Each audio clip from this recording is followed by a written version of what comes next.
যারা সিএইচওর প্রিপারেশান নিচ্ছ, সেটা রিটেন এক্সামিনেশান হতে পারে বা ইন্টারভিউয়ের জন্য হতে পারে, তো তাদের জন্য কয়েকটা ইম্পর্ট্যান্ট টপিক রয়েছে যেগুলো পড়ে গেলে তাদের ইন্টারভিউ কাজে লাগবে এবং সিবিটি বা যেখানে রিটেন এক্সামিনেশান আছে তাতেও কাজে লাগবে। এখানে আমরা অনেকগুলো মডিউল দেখানোর চেষ্টা করছি। টোটাল এখানে 9টি স্যাম্পল বা মডিউল রয়েছে। তো এই মডিউল থেকেই সিপিসিএইচ বা সিএইচও রিলেটেড যাবতীয় কোশ্চেন করা হয়। এখানে যেমন সার্ভিস ডিটেলস ইন এসএসকে, সুস্বাস্থ্য কেন্দ্রে কী কী সার্ভিস দেওয়া হয় বা সিএইচও রোল কী কী রয়েছে, সমস্ত ডিটেলস এখানে রয়েছে। এখান থেকেই কোশ্চেন করা হয়ে থাকে। অনেকগুলো বই রয়েছে, সবগুলো কভার করা সম্ভব নয়, বাট এখানে একটা পাতলা কয়েকটা পেজের একটা মডিউল রয়েছে। এই মডিউলটা যেখানটাই খুলি না কেন প্রত্যেকটা পাতে কিন্তু ইম্পর্টেন্ট রয়েছে। টোটাল এখানে 52টি পেজের একটি মডিউল রয়েছে। এই মডিউলটি যদি কেউ পড়ে যায় তার ইন্টারভিউয়ের জন্য যথেষ্ট কাজে লাগবে। যারা গ্রেড 2 ইন্টারভিউ দিতে গেছে, কমিউনিটি ফিল্ড থেকে গেছে বা সিএইচও কাজ করতো, তারা যদি ইন্টারভিউ দিয়ে থাকে, জাস্ট এই পেজটা যদি একবার কেউ ফলো করে থাকে, আশা করি সে যেগুলো ইন্টারভিউয়ে কোশ্চেন থাকে করা হয়েছে এখান থেকে কমন পাবেই। কারণ এই মডিউলটা সেভাবে সাজানো হয়েছে। যারা 4 মাসের সিপিসিএইচ কোর্স করে তাদেরকে প্রত্যেকটা মডিউল পড়ানো হয়, বাট যারা বিএসসি নার্সিং রয়েছে তাদেরকেও একটা ট্রেনিং দেওয়া হয়, 800 দিনের ট্রেনিং দেওয়া হয়। তো সেই ট্রেনিংয়ে এই ছোট্ট পাতলা বইটিকে পড়ানো হয়। এখান থেকেই ম্যাক্সিমাম কোশ্চেন আসে। আমরা এই বইটা থেকে যে ইম্পর্টেন্ট টপিকগুলো রয়েছে মেন সেই টপিকগুলো আলোচনা করার চেষ্টা করব। অলরেডি আমাদের গ্রেড 2 ইন্টারভিউর সময় কয়েকটা টপিক আলোচনাও করা রয়েছে। অ্যান্টিনেটাল চেকআপ বা পোস্টনেটাল চেকআপ এগুলো নিয়ে আলোচনা করে রয়েছে, সেগুলো একটু দেখে নিতে পারো। বা এখান থেকে যে সমস্ত ইম্পর্টেন্ট টপিকগুলো রয়েছে সেগুলো আমরা আলোচনা করার চেষ্টা করব। সিপিসিএইচ বা সিএইচও যে ইন্টারভিউ হচ্ছে, এই ইন্টারভিউ অবশ্যই এখান থেকেই কোশ্চেন আসবে। কারণ আমরাও যখন ইন্টারভিউ দিয়েছি সিএইচের জন্য, তখন আমাদেরকে যে কোশ্চেনগুলো করা হয়েছে, আমরা পরবর্তীকালে ট্রেনিং যখন নিচ্ছিলাম সিপিসিএইচের, তখন কিন্তু আমরা এই বই সে সমস্ত কোশ্চেনগুলোকে পেয়েছি। প্রত্যেকটা কোশ্চেন বেশিরভাগই হয়ে থাকে অবস এবং কমিউনিটি থেকে। কমিউনিটি অবসেও এই কোশ্চেনগুলো আছে, বাট সেটা অনেকটা এলাকা জুড়ে রয়েছে, অনেকগুলো টপিক জুড়ে রয়েছে। বাট এখানে যে বইগুলো রয়েছে সেগুলো অল্প জায়গার মধ্যে বা অল্প, এটাও যদি অনেকে পড়ে যায় এখান থেকে অনেক কমন পাবে। যেহেতু ওখানে বিএমওই স্যার বা ডেপুটি স্যার, সিএমওই স্যার বা যারা এনটিএসের বিভিন্ন ম্যাডাম রয়েছেন, তো তারা এখান থেকে ক্লাস নিয়ে থাকেন বা ইন্টারভিউ নিয়ে থাকেন। তো এই সমস্ত সাবজেক্টগুলো ওনারা পড়িয়ে থাকেন এবং এখান থেকেই কোশ্চেন করে থাকেন। আশা করি এই যদি বইটাকেও পড়তে পারো, আমরা ভিডিও দেওয়ার চেষ্টা করব, সেক্ষেত্রে অনেকটা কাজে লাগবে। এখানে আমরা কয়েকটা টপিক এখনই দেখানোর চেষ্টা করছি। সার্ভিস ডেলিভারি ইন সুস্বাস্থ্য কেন্দ্র কী কী সার্ভিস দেওয়া হয়, মানে 12টি সার্ভিস দেওয়া হয়। Pregnancy and child birth, neonatal and infant health, childhood and adolescent health, family planning and reproductive health, management of communicable disease, management of non communicable disease, basic ophthalmic care, basic ear and nose throat care, basic mental health care, basic dental health care, basic geriatric health care এবং emergency medical service. এই 12টা service package রয়েছে সুস্বাস্থ্য কেন্দ্রের, এটা ধরা হয়। এমনকি এখানে যেটা ধরা হয়েছে, ডব্লিউপিএইচআরবির ইন্টারভিউ আমাকে এই কোশ্চেনটা করা হয়েছে, এখন সুস্বাস্থ্য কেন্দ্রে কতগুলি সার্ভিস প্যাকেজ রয়েছে, 7টা না 12টা। তো এখানে জাস্ট এই 12টা আমি বলতে হয়েছে যে 12টা বলা হয়ে থাকে। তো এক্ষেত্রে যারা সিএইচও রয়েছে বা সিএইচওর ইন্টারভিউ দেবে, প্রত্যেকটা টপিক কিন্তু খুব কাজে লাগবে। এখানে রোল অফ সিএইচও রয়েছে। একজন সিএইচও কী কী কাজ করে থাকে, তার ক্লিনিক্যাল কী কী কাজ থাকে, কোলাবোরেটিভ কী কী কাজ থাকে, ম্যানেজার হিসেবে তার কী কী কাজ থাকে, মেন্টর বা কাউন্সিলর হিসেবে তার কী কাজ থাকে। তো এই সমস্ত টপিকগুলো ইম্পর্টেন্ট রয়েছে। কয়েকটা পেজ আপাতত দেখে রাখো, আশা করি প্রত্যেকের কাজে লাগবে। এখানে যদি আরও একটু দেখি, এখানে রুটিন হ্যান্ড ওয়াশিংয়ের কী কী স্টেপ রয়েছে, কতক্ষণ করতে হয়, সমস্ত ডিটেলস রয়েছে। দেখো, রুটিন হ্যান্ড ওয়াশিং 30 থেকে 60 সেকেন্ড করতে হয়। কখন করতে হবে, এখানে 4টে দেওয়া রয়েছে, বাট আমরা জানি এই 5টা মেন টপিক রয়েছে, মেন পয়েন্ট রয়েছে যে সমস্ত জায়গায় আমাদেরকে হ্যান্ড ওয়াশ করতে হয়। Before touching patient, after touching patient, before any procedure, after any procedure and after touching patient surrounding. তো এই 5টা সময় আমাদেরকে হ্যান্ড ওয়াশ করতে হয়, সেটা এখানে উল্লেখ রয়েছে। এবং প্রত্যেকটা হ্যান্ড ওয়াশের স্টেপ এখানে রয়েছে। এখানে সার্জিক্যাল হ্যান্ড ওয়াশিং, তার স্টেপ এখানে রয়েছে, এগুলো পড়ে নিতে পারো। যারা হ্যান্ড রাব করতে হয় যে সমস্ত ক্ষেত্রে, একটা পেশেন্ট থেকে অন্য পেশেন্টকে যখন আমরা টাচ করতে যাই, যখন আমাদের হ্যান্ড ওয়াশিংয়ের সময় থাকে না, তো সেই সমস্ত আমরা হ্যান্ড রাব ইউজ করতে পারি, সেটা 20 থেকে 30 সেকেন্ড, সমস্ত এখানে ডিটেলসেই রয়েছে। এবং যারা আমরা সার্জিক্যাল হ্যান্ড ওয়াশিং করছি সেটা অবশ্যই হতে হবে 3 থেকে 5 মিনিট। এটা গেল। নেক্সট আমাদের এখানে রয়েছে ইনফেকশন কন্ট্রোল প্র্যাকটিস, আমরা কীভাবে ইনফেকশন কন্ট্রোল করতে পারি। আমরা হ্যান্ড ওয়াশ করতে পারি, ইউজ অফ প্রোটেক্টিভ অ্যাটেয়ার বা আমরা পিপিই ওয়্যার করতে পারি।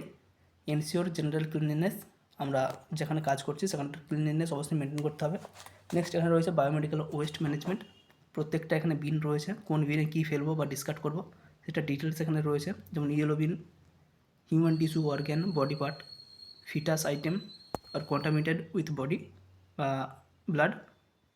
নেক্সট রয়েছে প্লাস্টার, কটন সোয়াব। এই প্লাস্টারটা অনেকে কোশ্চেন করা হয়, প্লাস্টার কোথায় ফেলবো, অনেকের এখানটা কনফিউজ থেকে থাকে। তো প্লাস্টার আমরা ইয়েলো বাকেটে ফেলবো। Cotton swab and bag containing residual or discarded blood or blood component, expired medicine, discarded linen with blood or body fluid, blood bag, এগুলো কিন্তু ইয়েলো প্যাকেটে যাবে। রেড প্যাকেটে কী কী যাবে, রেড বিনে টিউবিং, বোতল, intravenous tube, catheter, urine bag, syringe. তো এখানে কী কী যাবে সেখানে উল্লেখ রয়েছে। নেক্সট আমাদের রয়েছে পিপিসিতে যাবে needle, syringe with fixed needles, scalpel, blade, Landsat, এগুলো হচ্ছে আমাদের পিপিসিতে যাচ্ছে।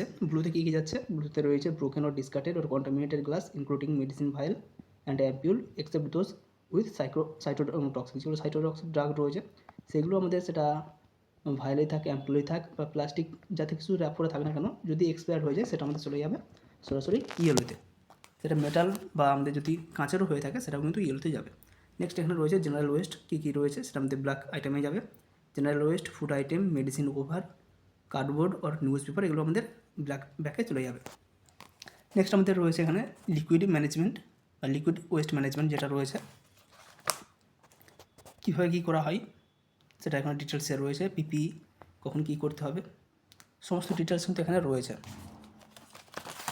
আরও কয়েকটা আমরা পেজ দেখানোর চেষ্টা করছি। প্রসেস অফ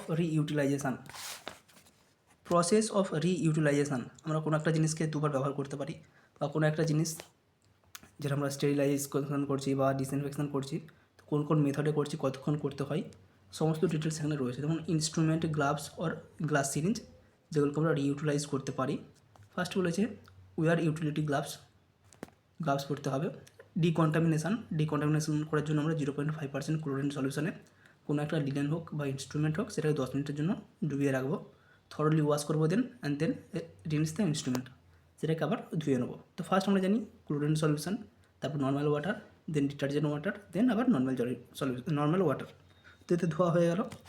এরপর আমরা ডিসইনফেকশন করবো না স্টেরিলাইজেশন করবো সেটা আমরা অবশ্যই বুঝতে পারছি কোন কোন ক্ষেত্রে কী কী করতে হবে। তো এখানে প্রেফার্ড মেথড, যে সমস্ত মেথডে এটাকে স্টেরিলাইজেশন করা যায় বা যে সমস্ত জায়গাতে আমরা এটাকেও ডিসইনফেক্ট করতে পারি, যেগুলো আমাদের বেশি গ্রহণযোগ্য, সেটা হচ্ছে এখানে স্টেরিলাইজেশনের মধ্যে 3টে স্টেপ রয়েছে। কেমিক্যাল, অটোক্লেভ বা আমরা যেটা প্রেসার যেটা বলছি, আর এখানে রয়েছে হট এয়ার ওভেন।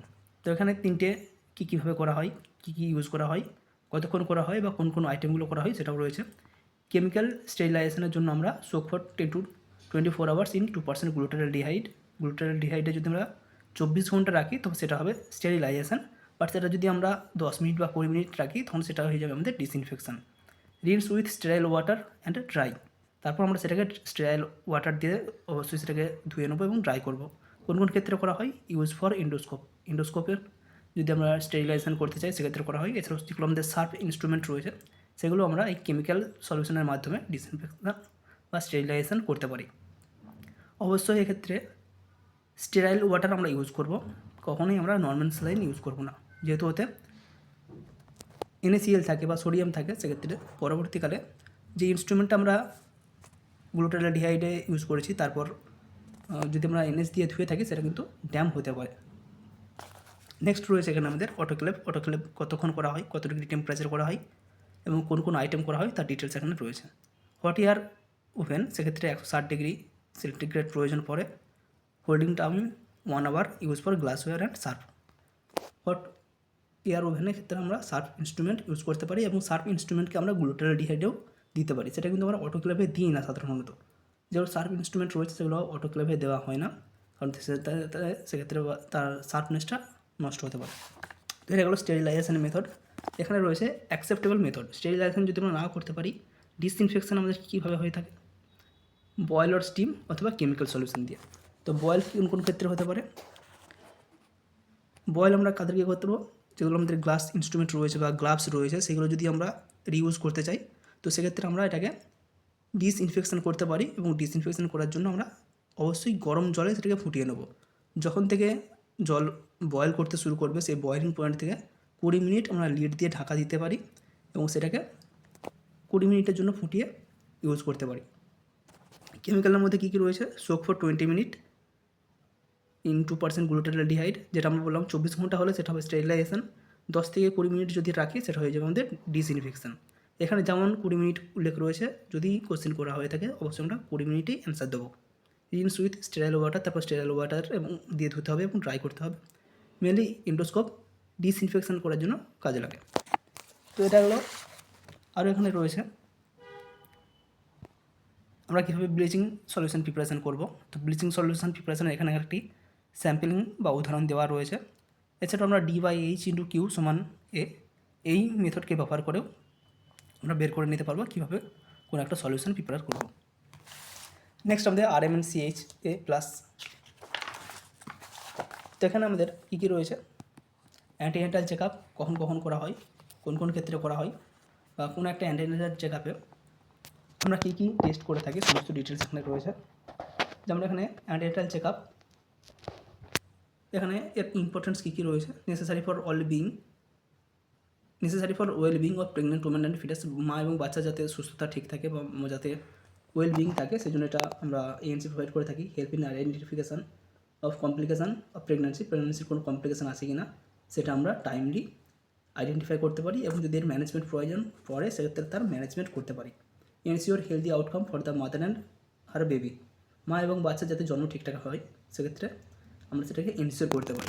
কোন কোন সময় এনসি করা হয়, ফার্স্ট এনসি কখন, সেকেন্ড এনসি কখন, থার্ড এনসি কখন, ফোর্থ এনসি কখন করা হয়, তার ডিটেলস এখানে রয়েছে। আশা করি অনেকেই জানো, এগুলো অবশ্যই যারা পড়েছো বা HRVর জন্য যারা প্রিপারেশান নিয়ে এসেছিলে তাদের ক্ষেত্রে এগুলো সব জানা রয়েছে।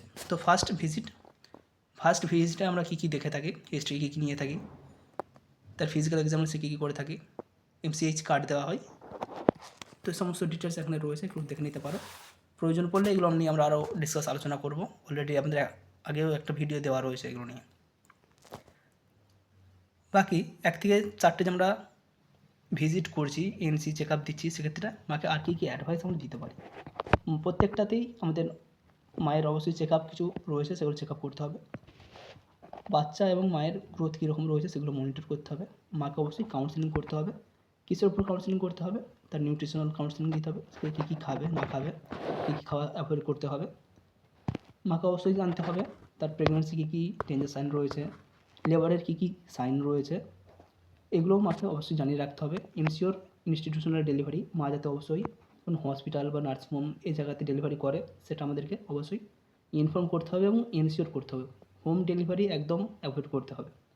Identify nearest functional FRU, first যে রেফারাল ইউনিট বা PSC রয়েছে সেটা কোথায় রয়েছে সেটা আমাকে অবশ্যই জানাতে হবে।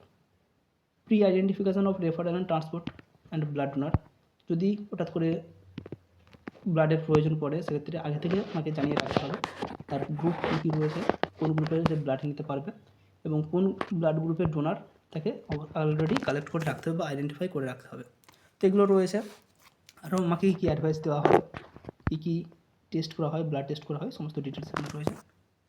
নেক্সট এখানে রয়েছে অ্যান্টিনেটাল এক্সামিনেশান কোন কোন ক্ষেত্রে করা হয়, কেন করা হয়, সমস্ত ডিটেলস এখানে রয়েছে। ফান্ডাল হাইট আমরা যে মেজার করি, কোন লেভেলে বা কোন এরিয়াতে কখন হাইট আমরা কীভাবে মেজার করতে পারি, একটা হাইটের সঙ্গে ফান্ডাল হাইটের সঙ্গে গেস্টেশনাল এজ কীভাবে ম্যাটার করে সেগুলো আমরা বুঝতে পারি। এখানে প্রত্যেকটা গ্রিপের কথা রয়েছে। ইন্টারভিউয়ে কিন্তু এই গ্রিপ সম্পর্কেও অনেক ক্যান্ডিডেটকে ধরা হয়েছে, কয়েকটি গ্রিপ রয়েছে। আশা করি এখানে যদি আমরা আরও কয়েকটা পেজ এখানে দেখানোর চেষ্টা করি প্রত্যেকে বুঝতে পারবে কাদেরকে কী কী কোশ্চেন করা হয়েছে এবং এখান থেকে কতগুলো কমন পেয়েছে। এখানে গ্রিপ রয়েছে, fundal grip, lateral grip, first pelvic, second pelvic, এবং কোন জায়গায় আমরা ফিটাল হার্ট সাউন্ড শুনতে পাই সেটারও এখানে একটি ইমাজিনারি লাইন দেখানো হয়েছে। নেক্সট আমরা চলে আসছি পার্টোগ্রাফ সম্পর্কে। তো এখানে পার্টোগ্রাফ থেকে GNM হোক বা BSc হোক বা প্রত্যেক দিন যে সমস্ত ক্যান্ডিডেট ইন্টারভিউ দিয়েছে পার্টোগ্রাফ থেকে কোশ্চেন করা হয়নি এরকম ক্যান্ডিডেট খুব কম। প্রত্যেকটা শিফটেই প্রত্যেকটা টেবিলে প্রত্যেক দিন অনেক ক্যান্ডিডেটকেই এই পার্টোগ্রাফ সম্পর্কে কোয়ারি করা হয়েছে। তো পার্টোগ্রাফ আমরা কী কী মেনটেন করে থাকি, পার্টোগ্রাফ কী এর ডেফিনেশান একটা জানতে চাওয়া হয়। পার্টোগ্রাফের কোন পার্টে, ফার্স্টের দিকে বা মিডিল পার্ট বা লোয়ার পার্টে আমরা কাদের ডিটেলস পুট করে থাকি, কী কী আমরা ওখান থেকে মেজার করে থাকি, কী কী পুট করে থাকি, পার্টোগ্রাফ কখন শুরু করা হয়, অ্যাকশন লাইন কোনটা, অ্যালার্ট লাইন কোনটা, ফিটাল হার্ট রেট কতক্ষণ ছাড়া ছাড়া দেখতে হয়, মায়ের বিবি কতক্ষণ ছাড়া ছাড়া দেখতে হয়। তো এই সমস্ত ডিটেলস এখানে রয়েছে। কন্ট্রাকশান কতগুলি টাইপে ভাগ করা রয়েছে। 10 সেকেন্ডের কম যদি কন্ট্রাকশান হয় সেটা আমরা কীভাবে মেনশান করবো, 20 সেকেন্ডের হলে বা 60 সেকেন্ডের যদি কোনো কন্ট্রাকশান হয়ে থাকে সেক্ষেত্রে আমরা কীভাবে মেনটেন করবো। তো এখানে পার্টোগ্রাফটা দেওয়া রয়েছে, এগুলো পরে আমরা ডিসকাস করতে চাইলে ডিসকাস করতে পারি, বাট আপাতত দেখালাম এই বইটা কতটা ইম্পর্টেন্ট রয়েছে। অ্যান্টিনেটাল কর্টিকোস্টেরয়েড এ নিয়ে আমাদের একটি লং ভিডিও দেওয়া রয়েছে, কাদেরকে আমরা অ্যান্টিনেটাল কর্টিকোস্টেরয়েড দেওয়া যেতে পারি, কোন কোন ক্ষেত্রে এটা দেওয়া হয়। এটা একটা ফ্লো চার্ট রয়েছে, ফ্লো চার্টটা একটু দেখে নিতে পারো, এটা আমাদের ডিসকাস করা রয়েছে আগের ভিডিওতে, দেখে নিতে পারো। এখানে ট্রু লেবার এবং ফলস লেবার পেনের পার্থক্য কী কী রয়েছে, কী কী ডিফারেন্স রয়েছে, কীভাবে আইডেন্টিফাই করবো আমরা কোনটা ট্রু লেবার পেন বা কোনটা ফলস লেবার পেন। নেক্সট আমাদের রয়েছে আরও অ্যান্টিনেটাল ভ্যাজিনাল ব্লিডিং যদি হয়, এপিএইচ অ্যান্টিপার্টাম হেমারেজ যদি হয়ে থাকে সেক্ষেত্রে ম্যানেজমেন্ট কী হতে পারে। এখানে অনেকগুলো টাইপ রয়েছে, সেই টাইপ অনুযায়ী এখানের ফ্লোচার্ট রয়েছে। মাইল্ড যদি হয়, যদি কোনো পেন না থাকে, বা পেনফুল এবং mild, severe pen, severe bleeding, তো প্রত্যেকটার এখানে ডিফারেন্ট ম্যানেজমেন্ট রয়েছে। পোস্টনেটাল কেয়ারে কী কী দেওয়া হয়, পোস্টনেটাল কেয়ার কাদেরকে দেওয়া হয়, কেন দেওয়া হয়। যেমন পোস্টনেটাল কেয়ারের টাইম, অ্যাডিশনাল যে পোস্টনেটাল চেক আপ করা হয় তো সেগুলো কোন কোন সময় করা হয়, কত নম্বর দিনে করা হয়। জেনারেল পোস্টনেটাল কেয়ার কত কত নম্বর দিনে দেওয়া হয় তার ডিটেলস এখানে রয়েছে। নেক্সট এখানে রয়েছে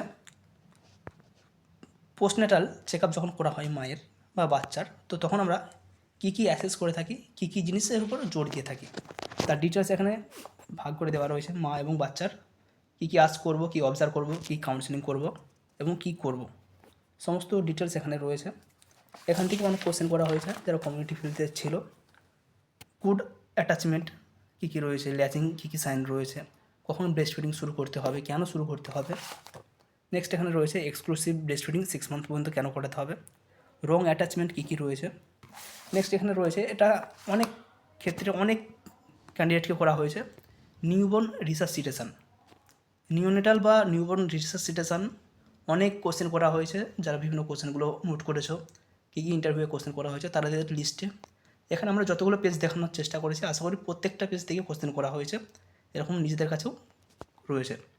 তো নিওনেটাল রিসাসিটেশনের একটি ফ্লো চার্ট রয়েছে, ফ্লো চার্ট এভাবে দেখানো যাবে না, আমরা সেটা ভিডিও দেখানোর চেষ্টা করতে পারি, ভিডিও দিতে পারি। তো এত বড়টি প্রয়োজন নেই, বাট ইন্টারভিউ দেওয়ার মতো একটা ছোট্ট করে বুঝে নিলেই হবে। নেক্সট এখানে রয়েছে কমন বার্থ ডিফেক্ট, কী কী কনজেনিটাল অ্যানোমালি রয়েছে, কমন বার্থ ডিফেক্ট কী কী রয়েছে, কয়েকটা উদাহরণ দিতে বলা হয়। এখানে অনেক উদাহরণ রয়েছে, ছবি আকারে দেওয়া রয়েছে, এগুলো আমরা দেখে নিতে পারি। নেক্সট এখানে রয়েছে মেথড অফ ফ্যামিলি প্ল্যানিং, কী কী ফ্যামিলি প্ল্যানিংয়ের মেথড রয়েছে। পার্মানেন্ট কয়েকটি মেথড রয়েছে, একটু উদাহরণ দিতে বলা হতে পারে। টেম্পোরারি কী কী বলা রয়েছে, আইইউসিডি কী কী রয়েছে, বা আমাদের ওসিপি কী কী রয়েছে, ইনজেক্টেবল কন্ট্রাসেপটিভ কী কী রয়েছে, কাদের ক্ষেত্রে কোনটা এলিজেবল কোনটা এলিজেবল নয় তার ডিটেলস এখানে রয়েছে। এগুলো আমরা পরবর্তীকালে ডিসকাস করার চেষ্টা করবো। অলরেডি আমরা ফ্যামিলি প্ল্যানিং নিয়ে 2টো ভিডিও দিয়েছি, ইমিউনাইজেশন রিলেটেড একটা ভিডিও দেওয়ার চেষ্টা করেছি, সেই ভিডিওগুলো অবশ্যই একটু দেখার চেষ্টা করবে যারা সিএইচওর ইন্টারভিউ দিতে যাবে। মেথড অফ ফ্যামিলি প্ল্যানিং এখানে আরও ডিসকাস করা রয়েছে, probability of conception after delivery. Next এখানে রয়েছে ইন্ডিকেশান ফর সিএসি বা এমটিপি, কারা কারা এমটিপি করতে পারে, মেডিকেল টার্মিনেশন অফ প্রেগনেন্সি তাদের ক্ষেত্রে করা হতে পারে। তার এখানে কয়েকটা পয়েন্ট রয়েছে, যেমন কোন কোন ক্ষেত্রে গর্ভপাত আইনসঙ্গত, গর্ভধারণের 4.5 মাসের বা 20 সপ্তাহের মধ্যে গর্ভপাত করালে সেটা আইনসম্মত, প্রশিক্ষিত ডাক্তার দ্বারা গর্ভপাত করালে সেটাও আইনসম্মত, সরকারি হাসপাতাল বা সরকারি দ্বারা মান্যতাপ্রাপ্ত বেসরকারি হাসপাতালে গর্ভপাত করানো যেতে পারে। গর্ভনিরোধক পদ্ধতি কার্যকরী না হলে, অর্থাৎ কেউ কন্ট্রাসেপশান ইউজ করছে প্রেগনেন্সি হবে না বলে বা কনসিভ করবে না বলে, বাট তারপরেও তাদের যদি প্রেগনেন্সি হয়ে থাকে, কনসিভ যদি তারা করে থাকে, সেক্ষেত্রে তারা চাইলেই সেটাকে এমটিপির মাধ্যমে অ্যাবর্শন করতে পারে। তো সেটাও একটা সঠিক পদ্ধতি এবং সেটাও আইনসম্মত। কারো যদি ভায়োলেন্সের কেউ শিকার হয়ে থাকে, যেখানে রেপ হয়েছে বা তার ফলে কেউ গর্ভবতী হয়েছে, সেক্ষেত্রে সে গর্ভপাত করাতে পারে। শারীরিক বা মানসিক বিকলাঙ্গ, অনেক সময় 18 মাসের পর যারা প্রেগনেন্সি থাকে যে সমস্ত মায়েরা, তাদেরকে অ্যানোম্যালি স্ক্যান করানোর একটা ইন্ডিকেশান দেওয়া থাকে বা করাতে বলা হয়। তো সেই অ্যানোম্যালি স্ক্যানে যদি দেখা যায় বাচ্চার কোনো ডিফেক্ট রয়েছে, কনজেনিটাল অ্যানোম্যালি রয়েছে, সেক্ষেত্রে অবশ্যই মা বাবা তারা যদি ইচ্ছুক হন সেটাকেও এমটিপির মাধ্যমে অ্যাবর্শন করাতে পারেন। তো এগুলো হচ্ছে অ্যাবর্শনের ইন্ডিকেশান, যেগুলো প্রত্যেকটাই লিগ্যাল।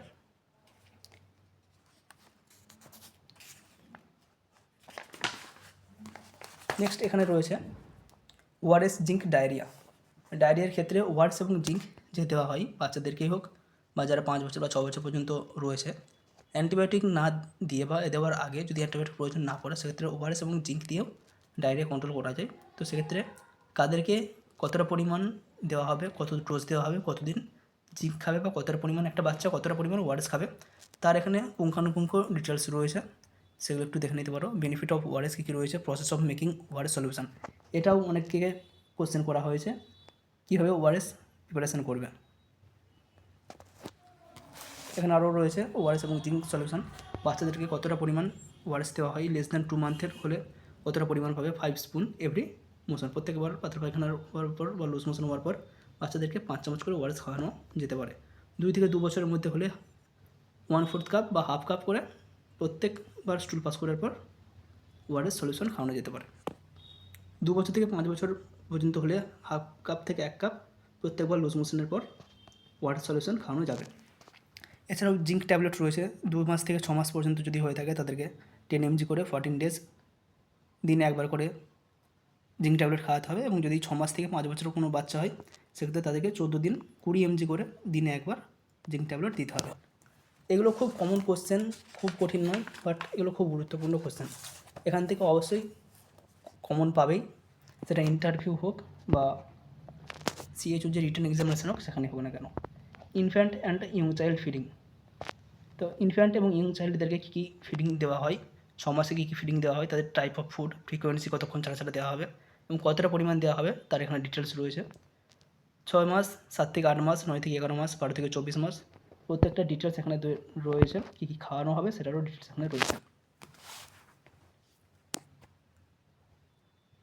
কি message while taking to mother or family giving this কি মেসেজ, এখানে যখন আমরা মাকে বা বাড়ির কাউকেও বলছি বাচ্চাদেরকে কীভাবে ফিডিং দেওয়া হবে, তো তাদেরকে এই সমস্ত বিষয়গুলো সম্পর্কে অবগত করতে হবে। কারণ একটা ফুড মানে শুধু খাবার খাইয়ে দেওয়া হলো সেটা নয়, তার কী কী কম্পোনেন্ট থাকা উচিত, কী কী তার মধ্যে উপাদান থাকা উচিত, তার ডিটেলস নিয়ে মাকে ডিসকাস করতে হবে।